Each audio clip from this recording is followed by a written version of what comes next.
Tambacounda Bougane Gueye Dany placé nañ ko sous mandat de dépôt di ko arrêté le 30 bii di ñëw flagrant délit dañu ko yóbbu yéen nag mën ngeen continuer di réagir à travers suñuy si Sen Teranga en direct également mais di leen wax d'un moment à l'autre ki nga xamante ni moom mooy Barthélémy Dias mi ngi si biir te dafa annoncé ni dafay wax ak sénégalais yi dafay def benn déclaration boobu nag ci lan ak lan lay wax bon sans doute dafay wax sinon forcément ci li nga xamante ni moom moo fi am mais également du ñàkk dinañu waxtaan ci allo salaamaaleykum.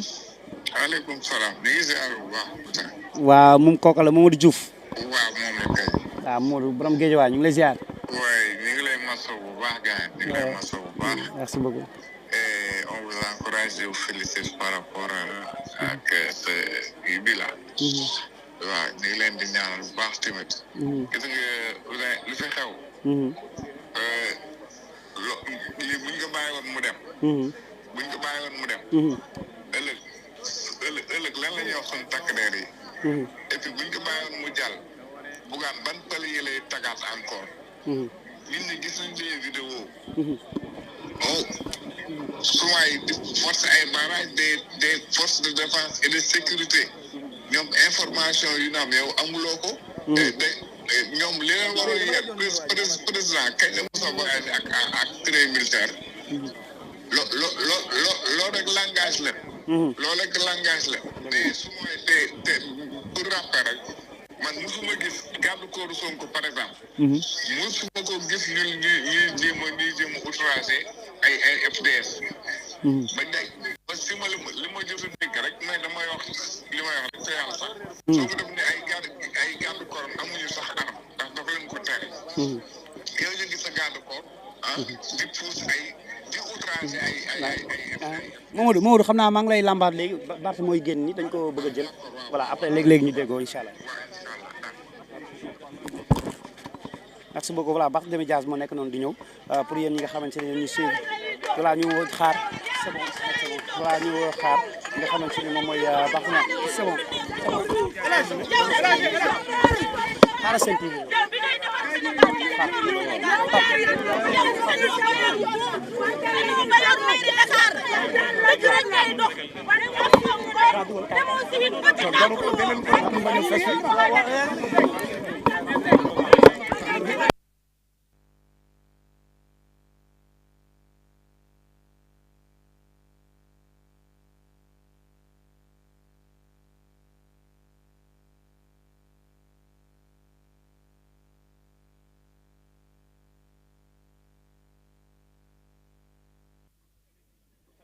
Monsieur le maire, allez-y, vous êtes le leader de la coalition Sàmm Sa Kàddu, maire de Dakar.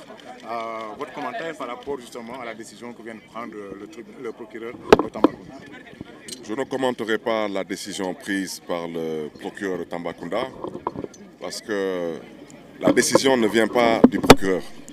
Et je pense que nous, les hommes politiques, il est temps maintenant qu'on lâche un peu les baskets des magistrats. On a assez tapé sur eux. La décision, elle vient d'en haut.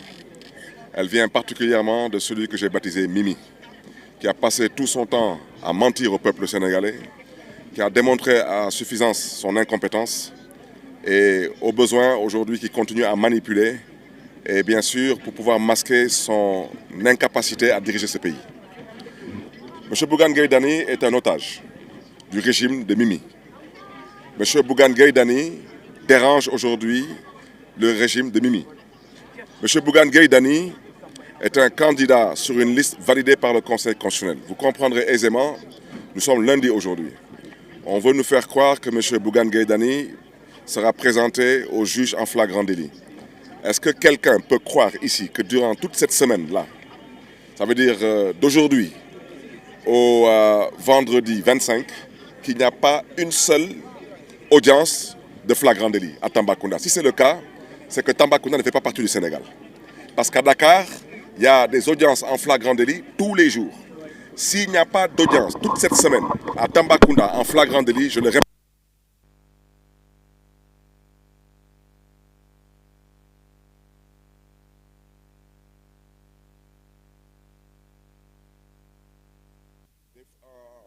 En audience de flagrant délit le 30. Ça veut dire 3 jours après l'ouverture de la campagne.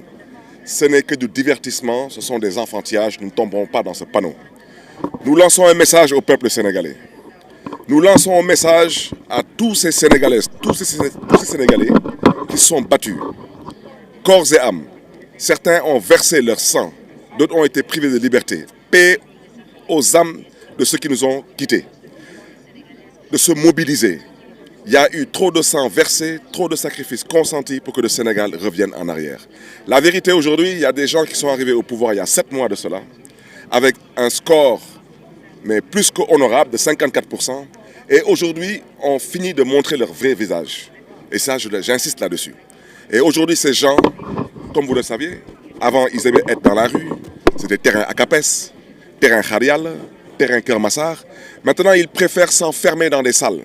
Le Grand Théâtre, Dakar Arena. Dakar Arena, vous savez, c'est 15 000 places.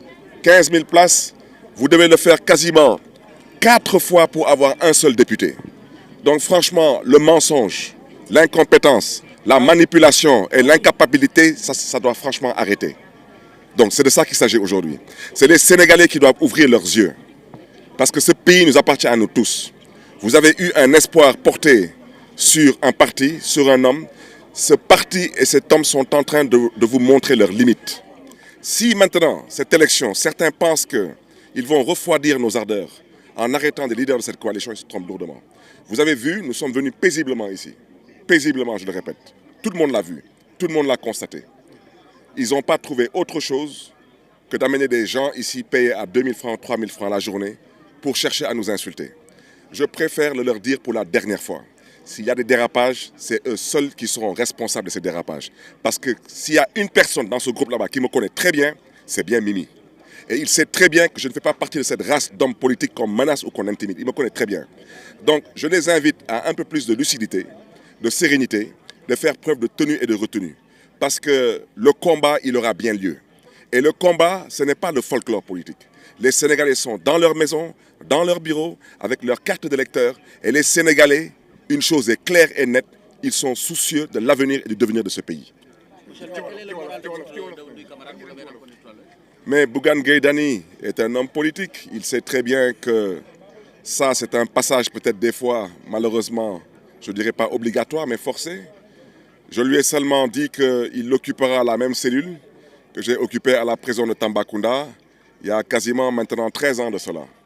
Donc, comme vous le savez, la prison de Tambacounda n'est pas une prison. C'était un ancien enclos pour chevaux. Donc, je lui ai bien indiqué sa cellule. Il prendra le couloir principal. La deuxième cellule à gauche, ça sera la sienne. Voilà. Je lui ai décrit la cellule, je lui ai décrit la cour avant.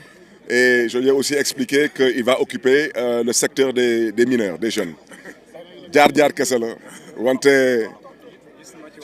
Je reste convaincu que ça sera une épreuve qui va le fortifier et il sortira grandi de cette épreuve. Dinaa bu ñu sant yàlla comme ni ma ko waxee bëgguma nekk fii di commenter décision